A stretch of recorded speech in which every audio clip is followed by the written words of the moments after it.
Hello and welcome to another episode of Inspired Men Talk. And again, we have some fantastic people to talk to today. There's obviously me, Peter Ely, solution focused hypnotherapist who works with people with fears and phobias. And with me today, I have Ben Baker Bollard. Good morning, Ben. Baker who? Bollard? I'm not sure. Pollard. I know I used to work in the police, but I certainly don't sit in the street as a cone and direct traffic, mate. Hello, everybody. Yeah, so Ben Baker Pollard, it's another solution-focused hypnotherapist, and yeah, looking forward to today's guest. Fantastic. Thank you, Ben. And also with us, as always, is Gary Johannes. Gary, good morning and welcome. Good morning, Peter, Ben, and Pazabi. However, how do you say that? I don't know how to say that. He'll introduce himself better later. Like Peter has already told us, I'm the one who makes all the mistakes, but that's fine. I'm a solution-focused therapist, practitioner, trainer, and here to give the old perspective on everything within the community. Fantastic. Thank you. And perfect mistake as well, because our guest today is the very amazing, very lovely Pazbi Zavazki. Hello, Pazbi. Good morning. Good morning, everyone. Yeah, Cool. Thank you for joining us, Pazbi. So Pazbi and I know each other. We've met through networking groups. And Pazbi, you have what I think is a fantastic story to tell about your life. And I was wondering if you would just start by introducing yourself and telling us a little bit about that life story. yeah, of course. So, as you said, my name's Pazbi Zavazki. So it's short for Panayotis Zbigniew. That's my first name, double barrel. Couldn't get like an Anne Marie kind of situation, nice and short. But yeah, so I inherited both my grandparents' names. So I'm half Greek, half Polish. And I was born in Greece back in 91. And I moved here to the UK when I was about 5. And I learned English from a Walkman cassette tape that my dad got, but he got an American one. So I learned American English here. So I still say it's like trash and sidewalk, and got taken the piss out of during school. And I'm like, it was an achievement to learn English so quickly in primary, but then you get made fun of and you don't even know why. Saying salmon instead of salmon, and then you're like, oh, I doesn't know how to speak. But yeah, when I turned about 7, just before my 8th birthday, I got diagnosed with stage 4 leukemia. It was non-Hodgkin's lymphomas. I had a few. They had metastasized. I had a big lump on my neck, and you can see I've still got a bit of a scar where they removed one of them. And that lasted for it was supposed to be 2 years of treatment, chemo, and just on when we were about to finish up, and I'm like, yes, I've made it. They're like, protocol saying 3 years is better. So they extended it for another thing.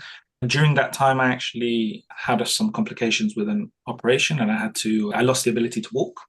And so I was wheelchair bound for about a year and a half. And I had a bit of a moment with my dad when he was like carrying me up 2 flights of stairs to our apartment for the umpteenth time. And I really set my mind to, trying to get my toes to wiggle and try and get my legs working again. And I built that up. And then through the support of my parents, my parents were my biggest advocates during my treatment. They didn't take no crap from any doctors who were there. No, he's not going to walk again. And he's like, oh, you watch. And so, yeah, I definitely wouldn't be here without their support. And I slowly learned how to walk again. I used to be a competitive swimmer as a child in Greece. So, in nursery, I was competing at swimming. And my parents used to say that I learned to swim before I could walk. And so learning how to walk again, you have to learn how to walk, run, cycle, swim. So all of that stuff I had to relearn how to do. I also picked up how to move my ears, but with the same mentality, I saw Mr. Bean do it on TV, and I was like, oh, I want to do that. And then I just used the same method of watching the muscle and telling it to move till it did. So yeah, so that's my thing. About when I went to uni here, graduated. I was the first of my family to graduate from uni, and then I started my own business when I was about 22, I think, something like that. Just after uni, I worked in a company. It didn't work out. Turns out there's scammers in in the city as well. And so I got a bit jaded, went to Japan, came back, and then I started my own business and did that for about 10 years. And then when I was 30, I got diagnosed with ADHD-C, so combined ADHD. And that's when I started sort of looking into neurodivergence and neuroinclusion and stuff like that. And I've been talking about those topics as well as I learn about stuff. And there's been a bit of a diagnosis domino happening in my life because, the more I talk about these things publicly, more of my friends and people in my network are like, oh, that sounds just like me. Maybe I should go get checked out. And then, they get diagnosed with something or they find out something about themselves. So it's been an interesting few years. And yeah, there's always been about 3 years now since that diagnosis. And that's about it. I think that's my abridged 33 years of life in a few minutes. Hopefully I didn't waffle for too long. No, amazing. Thank you so much for sharing. That's really nice, and it's a lovely introduction for us to kind of pick away at bits, and not wanting to kind of relive the difficult part of your life when you were younger, but to kind of help people focus on how you coped. What helped keep you motivated? Because that's huge for someone so young to have to go through what you went through. And you talked a little bit about your parents and their support, but what were the things that kept you motivated and kept you going forward? There's a few highlights, and I think school was really important for me because I wasn't able to, for almost 2 years, to attend school properly because of my compromised immune system, and then the wheelchair situation was difficult. So I left school probably about year 2-ish, and then I came back just before the end of year 3, so, in a wheelchair. So people saw me as one individual, and then at the end of the next year, I looked completely different, no hair, in a wheelchair. They were like, who is this guy, But the school teacher that I had, Miss Jaggy, she basically got a lot of the kids to write me get well soon cards. She was my year 3 teacher. And she also trekked from where I think she lived in Cheshunt, which was like very far north, all the way to the Royal Free Hospital, right? So the other side, I think it was probably about 2-hour journey for her then. And she came and brought me gifts from, well, all the cards, but also the kids had raised money and got me connects, those big kits.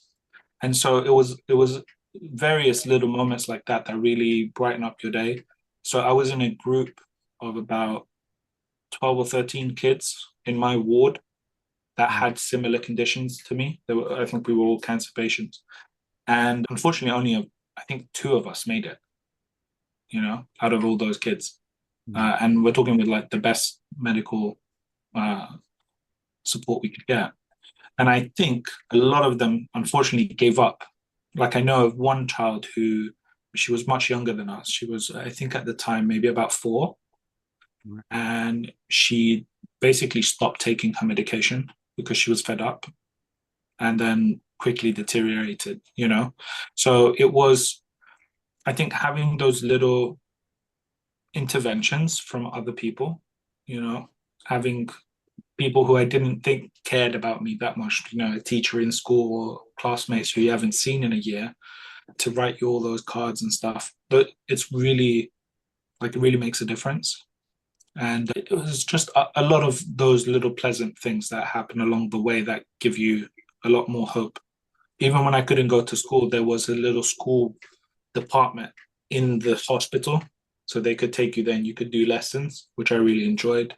And it made me feel like a normal kid for a bit, So I think I was like the most, my mom was like, you're probably the only kid who's excited to go to school. It's like, what else is there? I can sit in a bed and wallow, or I could go and learn something, That's funny because I was exactly thinking that you're the first person that I've heard saying I'm really excited to go to school. So, no, that's lovely, and it's amazing that you remember that teacher's name, and it just goes to show just how important teachers can be for us. It's massive, and then we had the Black Cab charity, who take the kid, and they took us, a bunch of us, to Disneyland. Oh, wow. And we all paid for and everything from the cabbies. But I didn't know what was happening. So I was at home, and then my parents were like, okay, we gotta go. And it was like 4 or 5 in the morning or something. And I'm like, where are we going? And I'm like, I'm panicking. I'm like, oh, do I have another test? What's happening? And then I think we were close to like somewhere in East London, so we drove down to East London, and it was like a field just full of black cabs, some ambulances and stuff. And it was just about dawn, like, so it was just a little bit of light coming in. I'm like, what is happening? It's like, oh, we're gonna go to Disneyland. I was like, oh shit, like, that makes no sense to my little brain. Like, I was like, what? So yeah, we got on the cabs, and then they drove us through, the tunnel and stuff. We went to France, and it was a lovely weekend. And they took my brother and my mother as well with me, my younger brother and my mother. So it was a really nice weekend. That's amazing.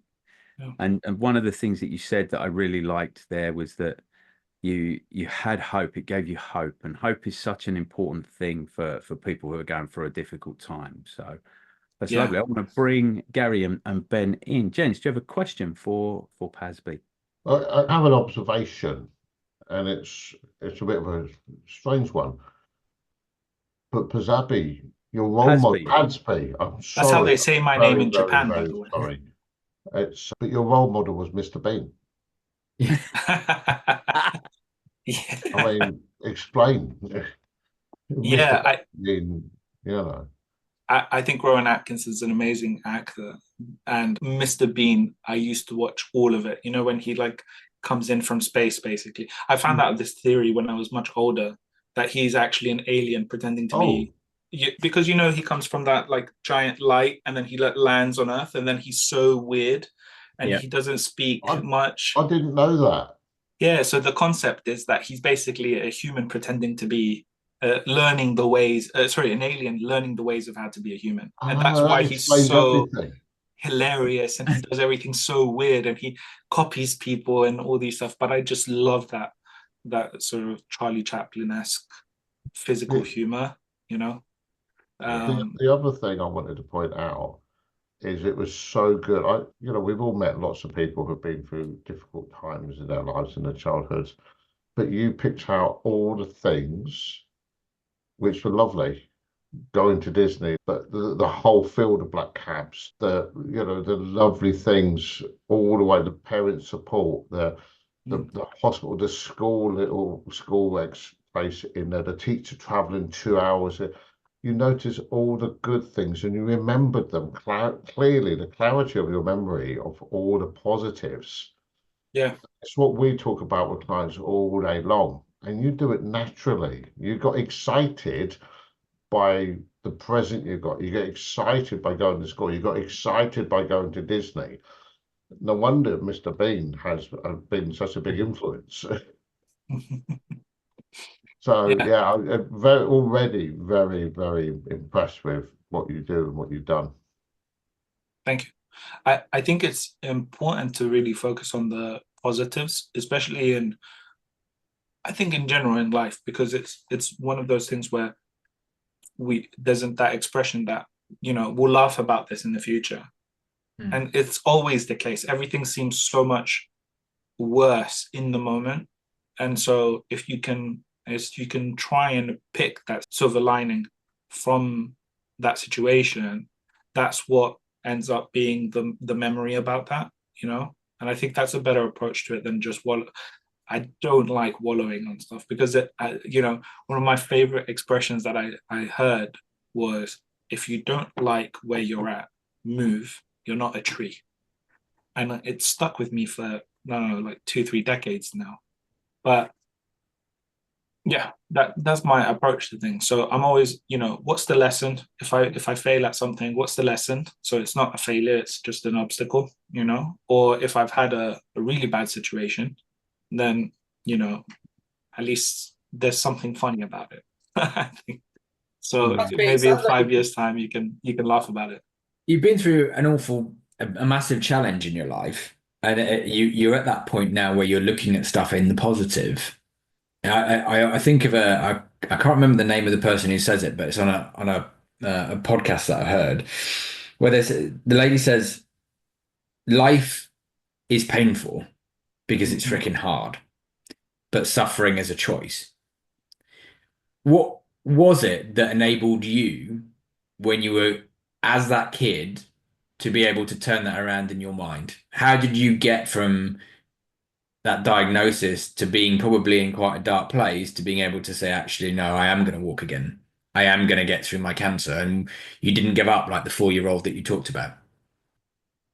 I think it was, this will be funny. I think I didn't want to let my parents down.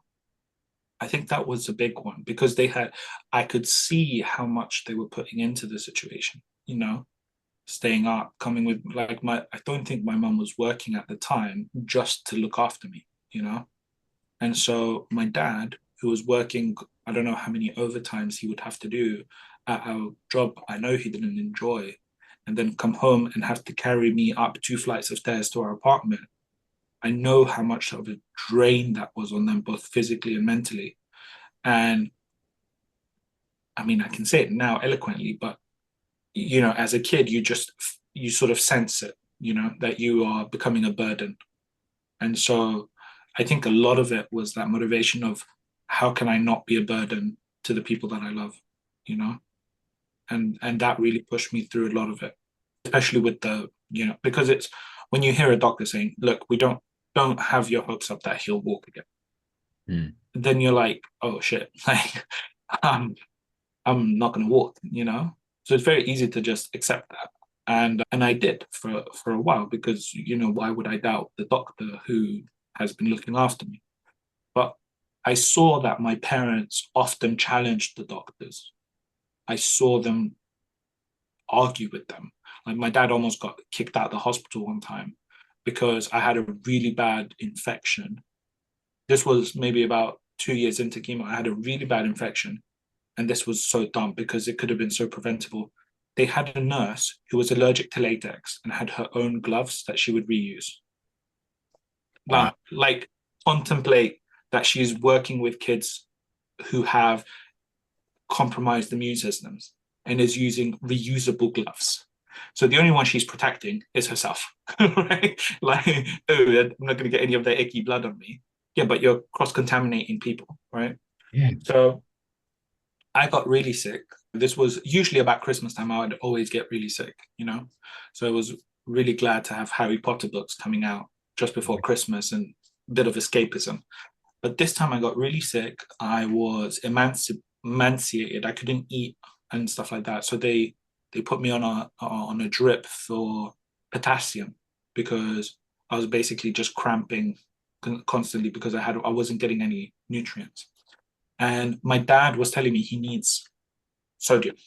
If you're giving him potassium, he can't absorb it without sodium. And my dad, for context, is a therapist, right? So he does manual therapy. He studied nutrition. He's very good at that stuff. And so he was arguing with them, like, you should just sprinkle bicarbonate soda on the sheet that he's on so it can absorb through his skin. And the doctor was like, that's nonsense. That's like some wishy-washy stuff. Like, that's not going to work. I'm going to bring him medicine.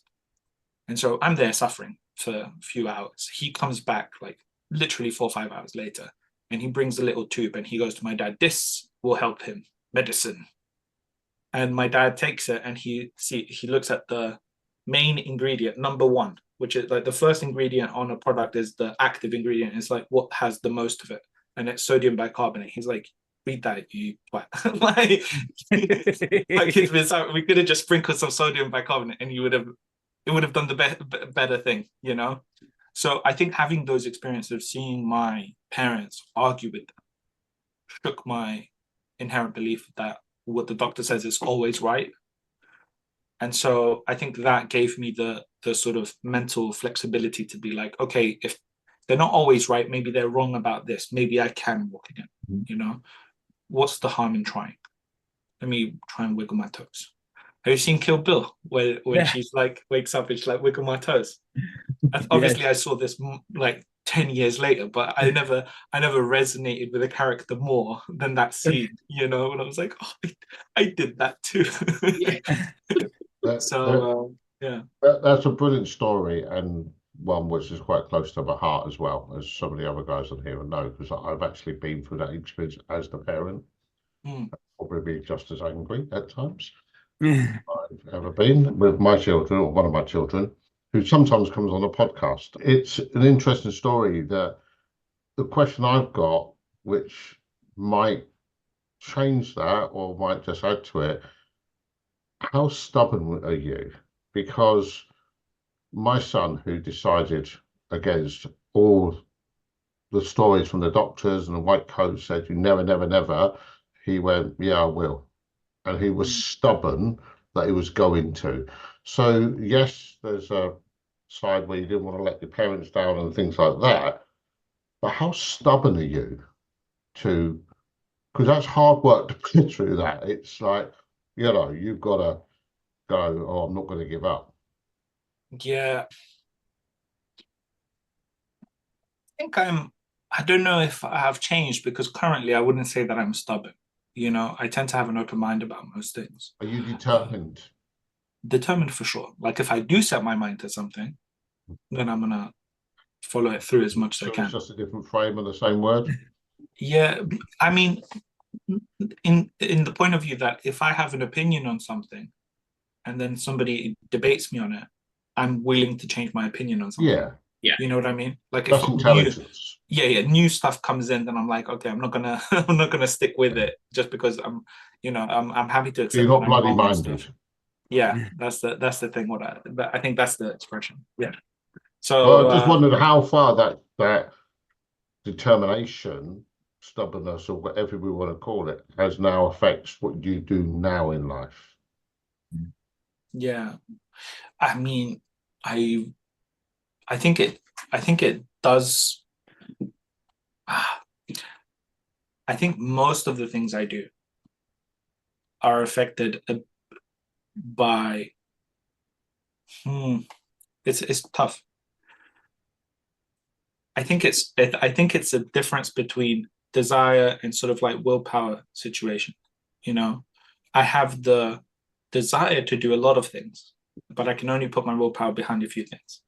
Yeah. And so the ADHD kind of traits that I have always constantly want to follow the new shiny thing, the new thing. Last year I closed 3 limited companies because I had set them up, done branding, done websites, business plans, all the fun stuff, and then I was like, all right, now I have to run these, and I'm like, ugh. And then I didn't do that for a few months, and then I'm gonna have to ban my business partner from seeing this because she'll say you just described me. But I one of my friends, we were having a talk, and I was telling him about this other thing that I was working on, and he looked at me really seriously, looked at me in my eyes, and he said, Paz, can I give you some advice? And I was like, yes, of course. And he's like, you need to focus. And I was like, oh shit. I'm like, I know. And he's like, no, just focus on one thing, do it really well. And then you don't need all these other things. And I really took it to heart. I think it was mostly because they really looked like they cared, and they looked at me in my face and they were like, this is some heartfelt advice. You're doing too much, And I looked at the situation. I was like, yeah, like I'm talking to this guy about another venture, and I have, who knows how many other ones just there. And so I really just decided to focus on my agency at that time and not do, all these other things. I had a property SaaS and, joint venture with this plumbing company and all this stuff, like too many things to, I was thinking of doing my own podcast. I even had the domain and the website, everything, but it's like, when am I going to have time? How long did it last? Sorry? How long did that last? I didn't do a single episode because I was for doing just one thing when you shut all this other stuff down. How long did that last?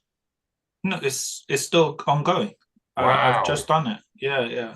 That's why I'm saying, like, if I do make a decision, I tend to use that as my anchor. Right. So then if I start getting distracted or if I start doing so, and I use a vision board, I think vision boards are vastly underrated. But my wallpaper on my iPad is my vision board. Nice. So whenever I turn it on, I see it.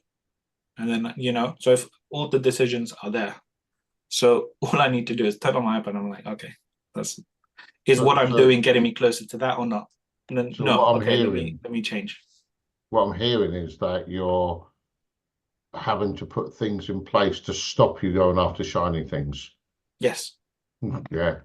Because I'm not going to change I don't think I can change the way that my brain works fundamentally, right? Yeah.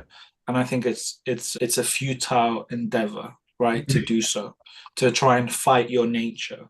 Yeah. But, like martial arts or whatever, they'd be like water, so the water's going to flow. It's easier to just change the path a little bit than to try and stop a river, Just move it to the side a little and then it'll go the way that you want it to. Yeah. And it's the same with me. If I put little things in place over the years that work for me, and then when I have this creative flow or creative energy or neurialness that spark in me, I can flow it into the things that actually make a difference to my life rather than distractions. So I think that's the way I do it. I don't know, but hopefully it works for other people as well.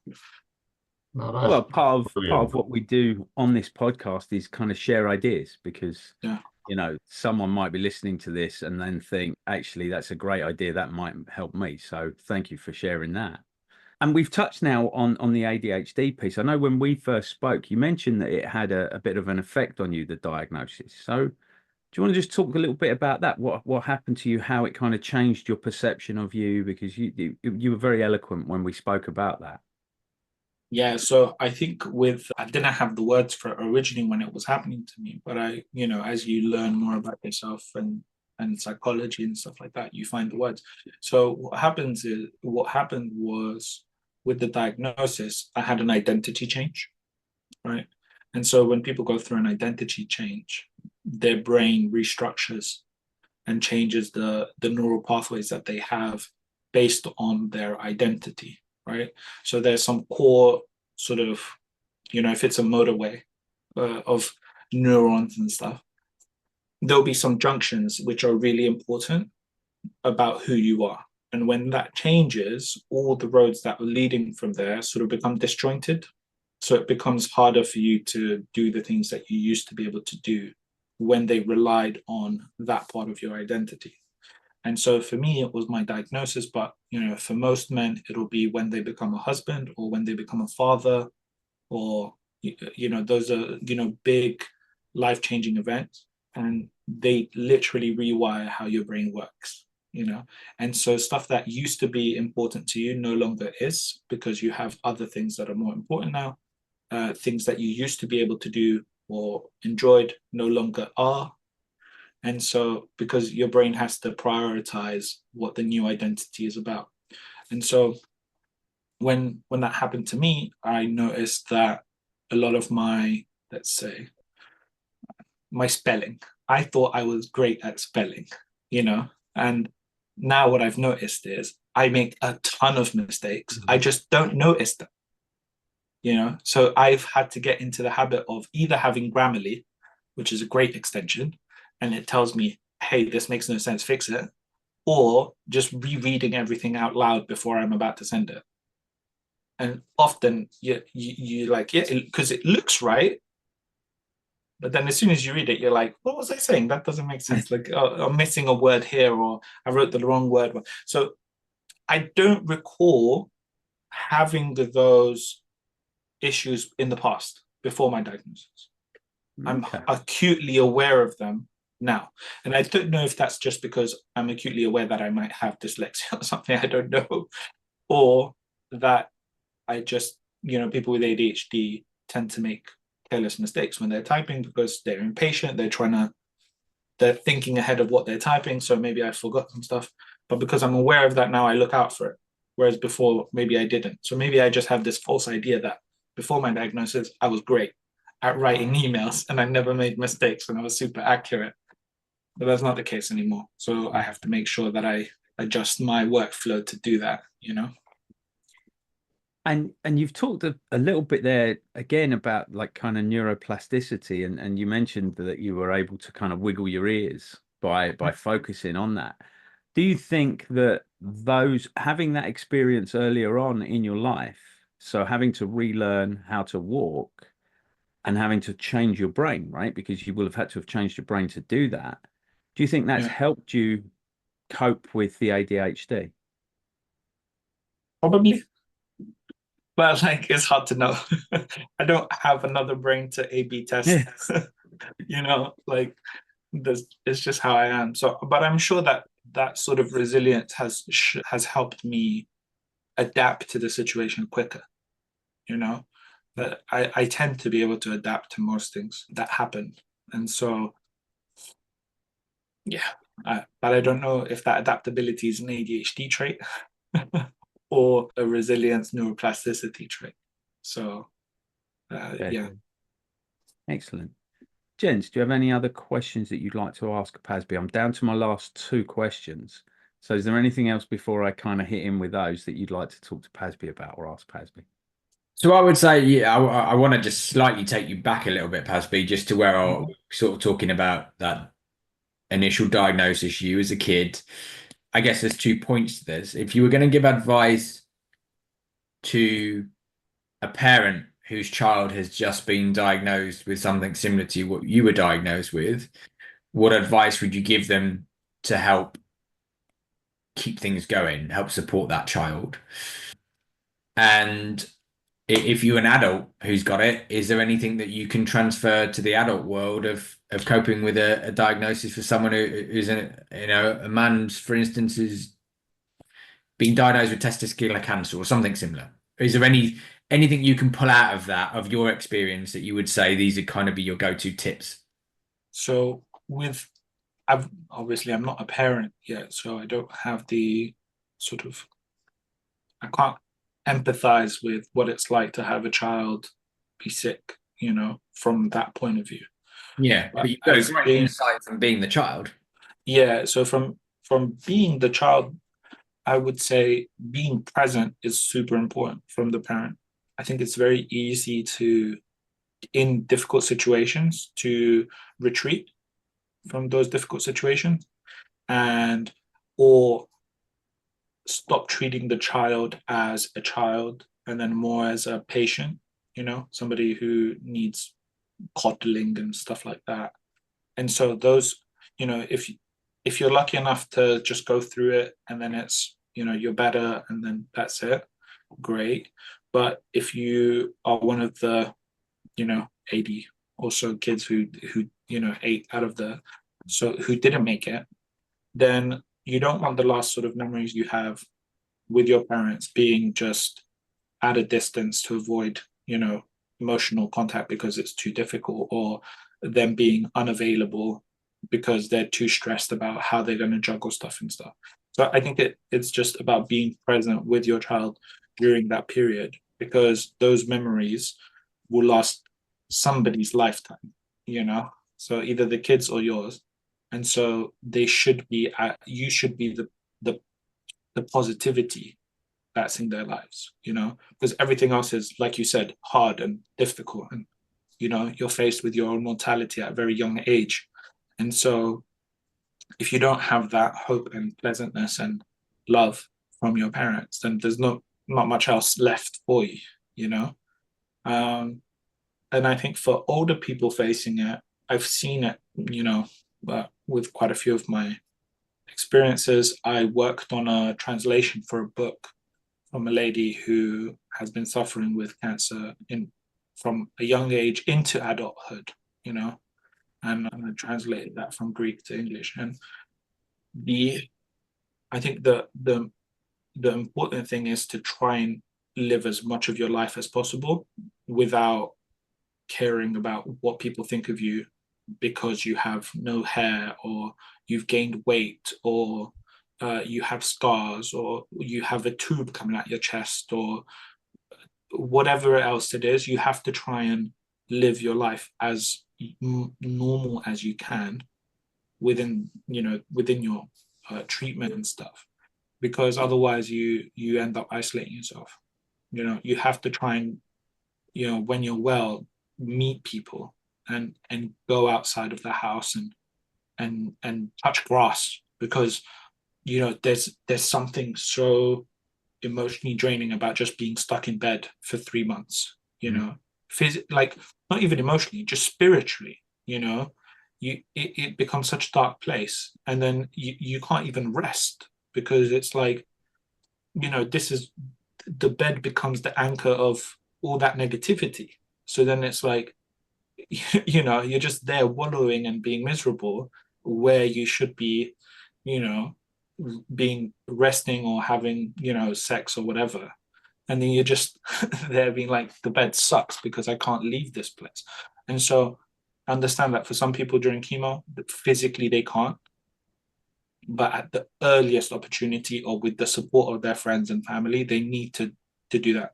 And if you're friends with somebody who's going through it, you need to maintain the relationship as sort of consistently as you had in the past. Just because they've got cancer doesn't mean they're dead, doesn't mean they're dying, doesn't mean they're not your friend anymore. You have, like, if you always call them on a Friday to check in on them, you keep calling them every Friday to check in on them. If you used to go to the pub every week, at the very least you call them every week and you say, hey, do you want to go to the pub today? And if they say, no, I'm not feeling well, that's it, no worries, hope you feel better. Do you want me to come to you, or do you just need time to rest?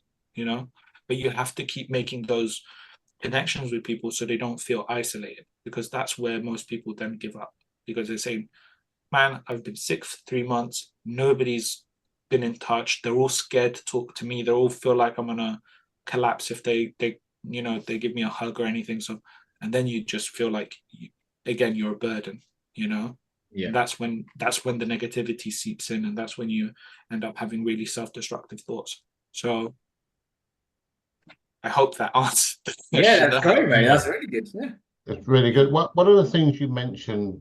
I think Peter asked you a question about how did you get through yourself? How did you cope yourself as a child? And you talked about, not so much, we talk about positivity, but you talked about joy and finding those small things and hope. And you just talked about it again in a much broader spectrum. So going out, touching the grass, going out, getting people still being your friend, and that normality, but also actively looking for things which bring you pleasure, which are nice, which are fun, which are sense of achievement, noticing those little tiny things, like all those cabs in one place, or the teacher traveling, the get well cards from the other kids. Yeah. And as a grown up, that can be so important. We see people who have long-term illnesses and things like that, and so many people who are struggling forget to notice the nice stuff. They forget to notice what's right in front of them. That old saying, stop and smell the roses. I had an experience with that recently. I went, so my best man at my wedding, Alex, we went for normally we meet up and we go for dinner or something with a bunch of friends and stuff. And we opted to just meet near Stratford and just walk around and talk and catch up. And we did that for about what felt like 2.5 hours. And as we're walking through, he's like, holy shit. And he just runs to this bush and he goes and smells these flowers. I was like, the fuck? I was in the middle of the conversation, bro. That's so rude, He's like, yo, these smell amazing. And I was like, wow, talk about being in the moment, This guy, we're just walking and he literally stopped because something smelled nice. And so he just went there and smelled it, And he's like, wow, this is a great flower. And it just, re-triggered that sort of, have I been enjoying the present? Have I been looking for these little moments, or have I just been sort of living my day to day? It was very easy to just live your life day to day, and then it all just blends into things. And then you say, where did the time go? And it's like, went there into one long blob of nothingness, right? Because there was nothing, but there's always an opportunity to see something, somebody makes a joke that you enjoy, you listen to something on the radio. It's just being a bit more aware of those things happening, and then sort of making a mental note that, oh, that did happen. I think for some people, some people journal. And if you're journaling, write them down, those little things that happen during the day. I tend to journal, but I do it haphazardly. I don't do it every day, like religiously. But when I have like a day that I feel like it, or when my phone reminds me, it's like, hey, how you feeling today? You want to jot it down? And then I'll be like, oh yeah, today I feel like writing stuff. Sounds like Peter's prepped you for this, like to Yes. focus in the therapy and what we do. So everything is all the things that we give our clients to take away and do, which is awesome that you're coming onto them without us even prompting you or no, I definitely believe in it. Therapy is one of those things that like athletes, good world-class athletes like Olympians and stuff, they don't get to where they get to without coaches. Yeah. You can't see your own problems often. You don't know what you don't know, and you can't see the problems or the bad habits or the sort of patterns that you're doing without that external person to sort of give you that feedback and just tweak the path that you're on a little bit. So I really respect therapists for what they do. And I think it's such an underrated profession. I think people only end up going to therapy after a traumatic experience or when it's like court mandated or whatever. And it's, I'm like, why wait? Especially with health, or, we say mental health and health, like, people often wait till they have a heart attack before they start getting into shape. Like, man, if you did exactly what you were doing now 5 years ago, you wouldn't have had a heart attack, And so why wait to have a traumatic experience or a breakdown before you get the therapy to then fix it? It's hard, twice as hard. It's easier to maintain health than to try and fix it. So yeah, definitely recommend it for everyone. And thinking about just now that's the ADHD bit. The squirrels just run across the room. yeah, I had another point, but it's gone now into the ether. No worries. I definitely haven't prepped Pazbi on this at all. It's lovely. You once you've gone through all this stuff, you've now decided that you're going to help people. And you're doing that with technology and neurodiversity. Can you tell us a little bit about that and tell us a little bit about that, how you're helping people with neurodiversity and using technology? Yeah, so when I started learning about, ADHD and neurodiversity in general, I started making content and then sharing that online of my experience and, stuff that works for me. And I've had quite a few messages from people, DMs and stuff saying, this really resonated, or, oh, my son's just like this, maybe I'll get him some support, or, quite a lot of adults in my life as well have messaged me saying, hey, I didn't know, or blah, blah, blah. So that's one thing. And what I've worked on for the past 2.5 years now is the Neuroinclusive standards. And basically what I'm doing is creating a standard of how businesses, especially in tech, because that's where my experience is, can be more inclusive. And rather than because I think neurodiversity is one of those things that sounds like a good initiative, but the way that it's implemented currently breeds a lot of toxicity in the workplace. Like if somebody comes in and it's like, okay, if you're autistic or have ADHD or dyslexic and stuff, here's the support you get. You get a cool chair, you get a new thingy, you get an assistant, you get new headphones, great. But you have to firstly out yourself, right?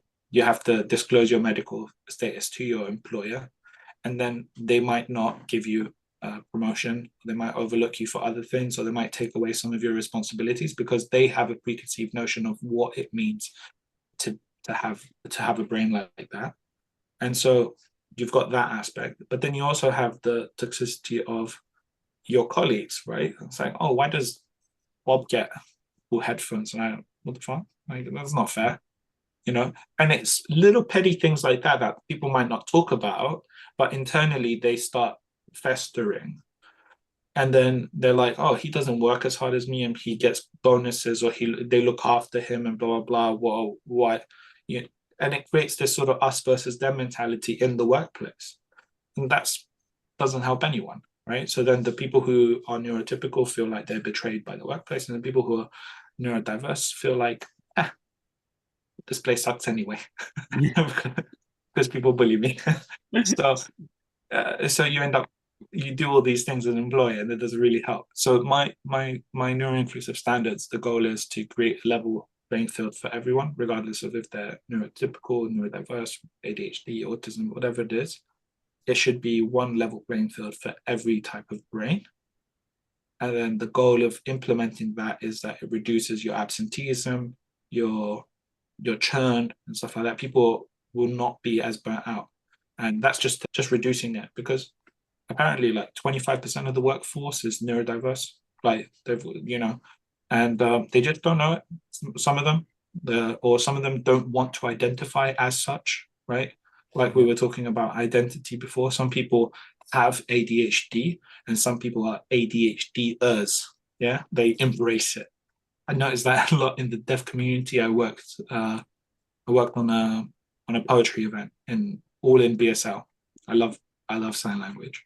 So my ex is deaf, and that's where I learned it. Right, so I learned, maybe the neuroplasticity does help, because I learned sign language very quickly. Within 2 weeks, we were communicating with our hands rather than with text. So I had to get much better over time. But with the I've lost my train of thought. Standards. You were talking about the standards and how. Yeah. So what I was saying is, in the deaf community, they have little d deaf or big D deaf. And so the difference is, little d deaf is a condition, big D deaf is an identity, right? Oh. And so they don't see it as hearing loss. It's deaf gain. You gain a language, you gain a culture, you gain a community, right? You're no longer just a deaf person. You're a deafie, right? You're part of the crew. You've got your own secret language that other people can't, like, it's great, So it's a really positive spin on a otherwise difficult situation for some people, right?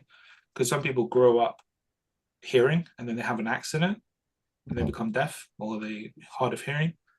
And so for those people, it's very difficult to not consider themselves as disabled and have, like, they've lost something. Mm-hmm. But what about people who've never had hearing? They've not lost anything. That's just how they are. And so for them, being part of the deaf community means that they have gained some stuff, right? They've gained a culture and a language and a group of friends. And so I think with the same, having that experience, being in that community, led me to have these sort of approach to my neuroinclusive standards, and how it's not just about a condition or a thingy, like there's always an identity angle to it. And so we want it to be as inclusive for every type of brain, not just the few and not just the majority.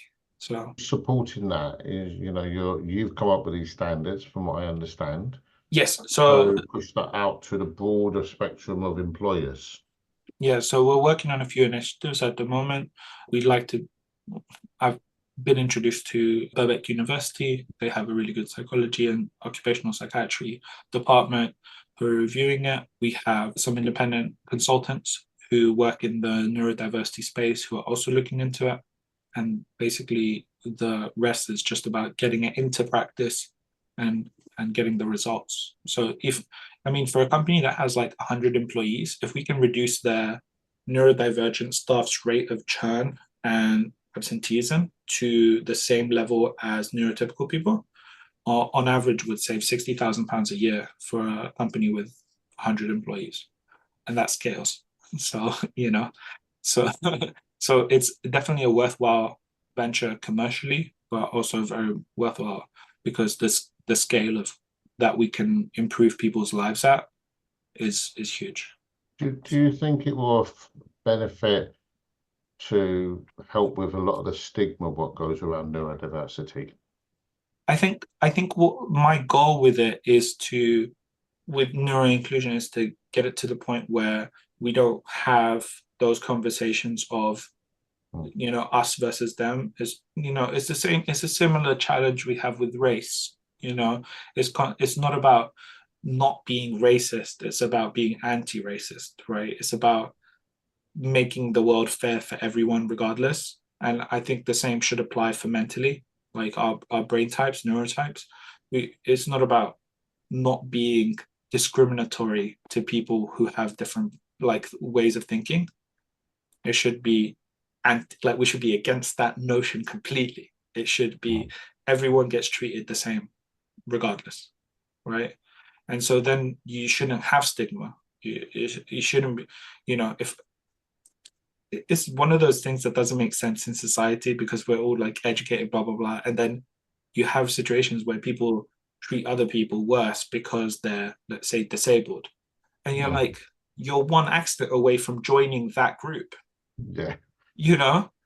There's people who are born with ADHD, for example. There's people who get into an accident, they have a concussion or something, their brain changes, and then once they go through recovery and everything else, their brain's different. They might have dyslexia, dyspraxia, so many different things.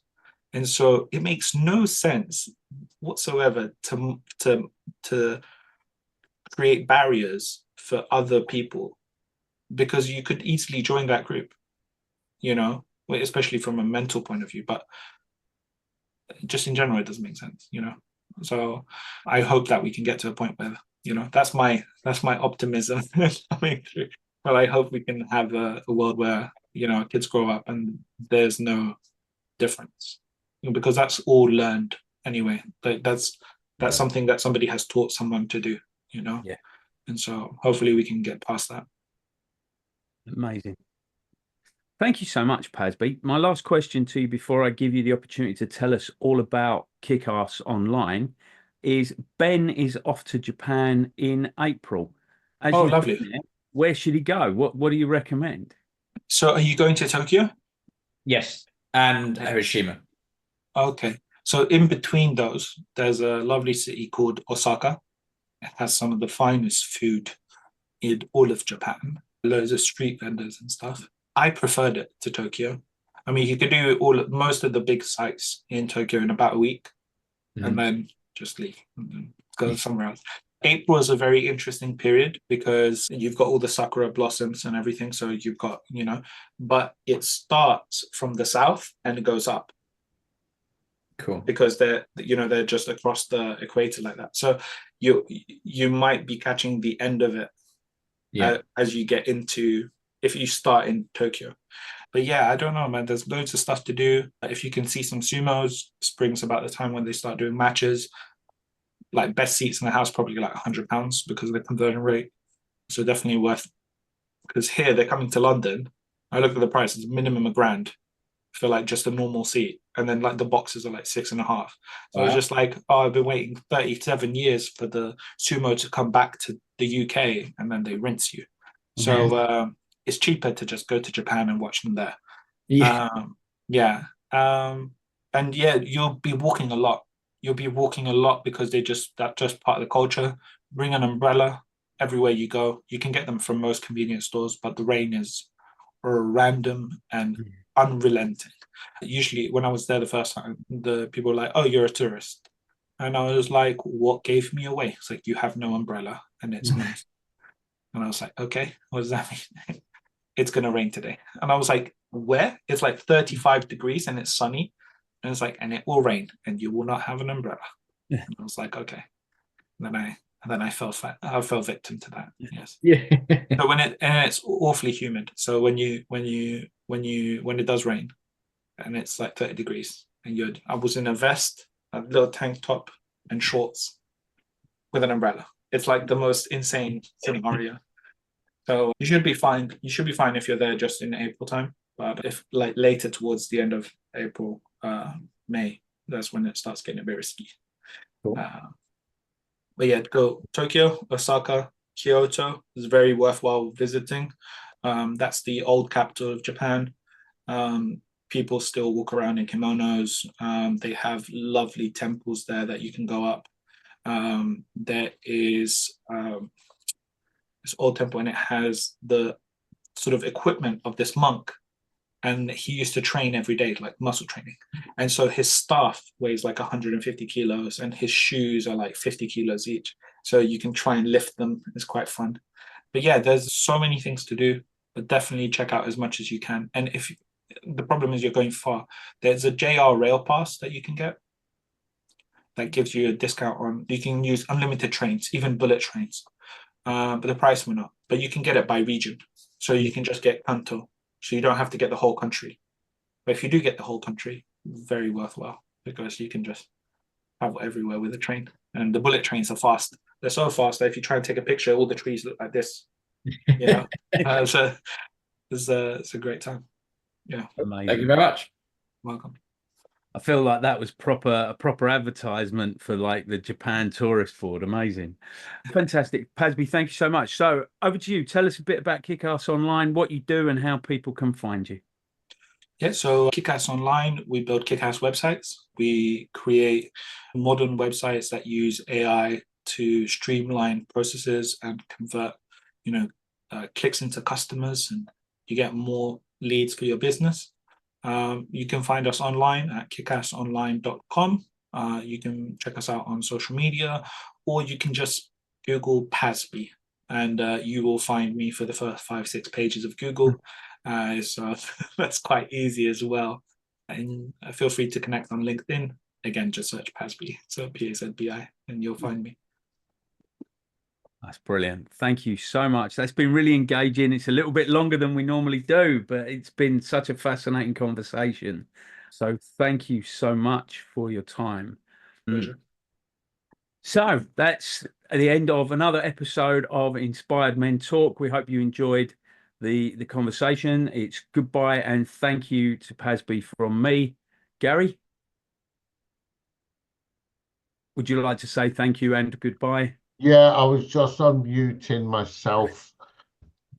He picks on me all the time because I'm old and technology isn't my thing. You're on mute, Gary. No, I'm not. See what I mean, Pabsy? Yep, I see. They're bullying you. So, thank you very Jealous of much. your looks, that's why. That's been really helpful for me. Your story, it's very inspirational. But some of I got diagnosed with ADHD 18 months ago. Apparently everybody else knew except me. And some of those little things of putting stuff in place to stop you looking at shiny things, I probably need to adopt. So thank you for sharing that. And it's been really inspirational. So thank you very much. And really good luck with the standards. That's going to be so life-changing for a lot of people and helpful for a lot of businesses. Thank you. Yeah, absolutely. A pleasure to meet you, Pazbi. Thanks for coming on the podcast. And wish you all the success in that standards piece. I think that's a great opportunity there. And it sounds like you've got some fantastic support behind you. And thanks for the travel tips. You're welcome, man. Thank you. Cool. Thank you, everybody, for listening. Take care and tune in next time for another great guest with the Inspired Men Talk team.